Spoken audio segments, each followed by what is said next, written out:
इसमें ये पुख्ता सबूत हो जाता है कि जिस प्रकार से अमेरिका न्यूयॉर्क का जो मेयर है वो उमर खालिद के समर्थन में आया, इसका मतलब ये है कि अंतर्राष्ट्रीय स्तर पर उमर खालिद को फंडिंग हो रही है। चिंता जाहिर ये नहीं की कि भारत में दंगे नहीं होने चाहिए थे, उसे चिंता जाहिर की कि दंगाइयों को बेल क्यों नहीं मिल रही है अब तक, ये चिंता जाहिर की।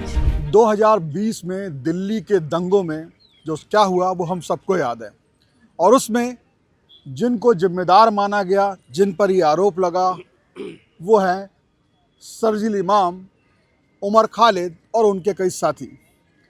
बार बार ये बात हो रही थी तमाम जगह पर कि इनको आखिर जमानत क्यों नहीं दी जा रही है, और सुप्रीम कोर्ट ने आज इसमें काफ़ी हद तक साफ कर दिया कि इनको जमानत नहीं मिलेगी। हालांकि इनके और 5 अन्य साथी हैं, उनके नाम भी हैं मेरे पास, वो भी बात बताएंगे आपको।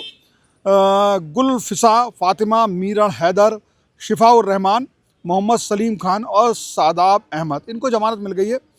तो इसमें सुप्रीम कोर्ट ने कहा है कि सभी आरोपियों को समान रूप से जमानत नहीं दी जा सकती, उनकी कितनी इन्वॉल्वमेंट है ये सब चीज़ें भी मायने रखती हैं। तो यानी कि साफ बात है कि उमर खालिद और शरजील इमाम की जो इन्वॉल्वमेंट है वो ज़्यादा है। हमारे साथ है इस समय हिंदू सेना के राष्ट्रीय अध्यक्ष विष्णु गुप्ता जी। विष्णु गुप्ता जी को आप अच्छी तरह जानते होंगे, अजमेर शरीफ के मामले में आपने मंदिर बता दिया था उसको। मंदिर है मंदिर है, तो मंदिर कहते हैं, और उसकी यहाँ पर सुप्रीम कोर्ट में लड़ाई भी लड़ रहे हैं, इस मामले पर भी काफ़ी मुखर रहे हैं। क्या कहेंगे इस आदेश को आप?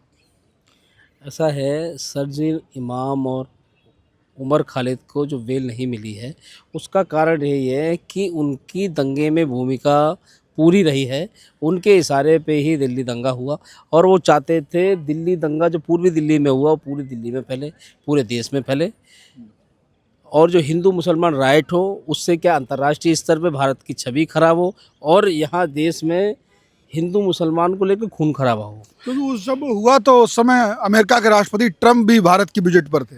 तब मैं आपको बता रहा हूँ, वो भी थी, वो यहाँ विजिट पे थे, वो अलग बात है। लेकिन अभी आप देखोगे कि अंतर्राष्ट्रीय स्तर पे भारत को अलग थलग करने के लिए, भारत में हिंसा फैलाने के लिए अंतर्राष्ट्रीय स्तर पे फंडिंग भी होती है, अब देखोगे। और इसमें ये पुख्ता सबूत हो जाता है कि जिस प्रकार से अमेरिका न्यूयॉर्क का जो मेयर है वो उमर खालिद के समर्थन में आया, इसका मतलब ये है कि अंतर्राष्ट्रीय स्तर पर उमर खालिद को फंडिंग हो रही है। मैं चाहता हूँ इस विषय पे भी सरकार समर्थन कर दिया, इसलिए आप कह रहे हो ना, समर्थन कर दिया। एक दंगाई का आदमी समर्थन ऐसे तो नहीं करता ना, यानी उसका या तो उससे लगाव है, या तो वो भी चाहता है कि भारत में दंगे हों, भारत में चिंता जाहिर करी उसकी बातों से। चिंता जाहिर ये नहीं की कि भारत में दंगे नहीं होने चाहिए थे, उसे चिंता जाहिर की कि दंगाइयों को बेल क्यों नहीं मिल रही है अब तक, ये चिंता जाहिर की। ये जाहिर नहीं की कि जो दंगे में निर्दोष लोग मारे जा रहे थे या मारे जाते, बड़ा दंगा, उसको चिंता जाहिर करनी थी।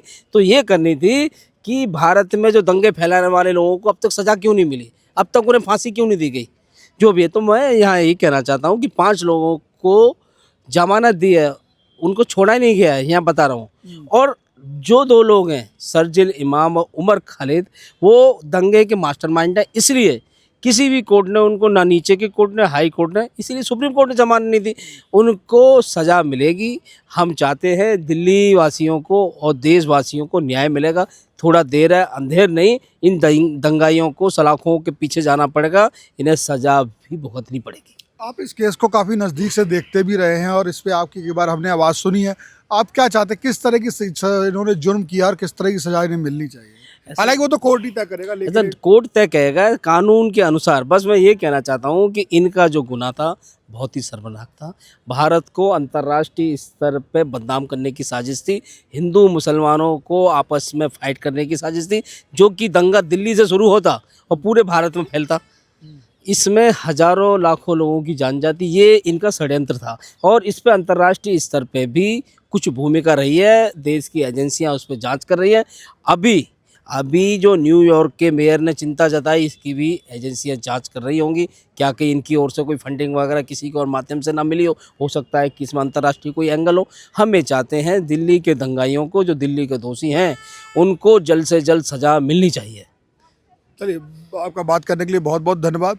तो ये एक नज़रिया था, और इस नज़रिए में थोड़ा थोड़ा दम भी लगता है कि किस तरीके से जो व्यक्ति दिल्ली में दंगा फैलाते हैं और ख़ास तौर से वो समय चुनते हैं जब एक किसी दूसरे देश का, अमेरिका का राष्ट्रपति यानी कि वहाँ का जो टॉप लीडर है वो यहाँ आता है, प्रधानमंत्री के साथ उनकी वार्ता हो रही होती है। उस वक्त राजधानी दिल्ली को दंगों में झुलसाया जाता है। तो निश्चित तौर पे ये बात भी दीगर नहीं मानी जा सकती कि इसमें अंतर्राष्ट्रीय स्तर पर छवि खराब करने की साजिश थी। लेकिन फ़िलहाल सुप्रीम कोर्ट ने जो है उमर खालिद और शर्जील इमाम की जमानत को रद्द कर दिया है। अभी हम और भी आगे बताएंगे कि उसकी टेक्निकल जब आता है पूरा आदेश तो उसके टेक्निकल क्या बात रही है, क्या क्या बातें कही हैं, वो भी आपको जो उसके जुड़े वकील हैं उनसे बात करके आप बताएंगे। फिलहाल इस वीडियो में इतना ही। कैमरा पर्सन आशीष ठाकुर के साथ Shivendra Gaur, one India, supreme court, Delhi. Subscribe to One India and never miss an update. Download the One India app now.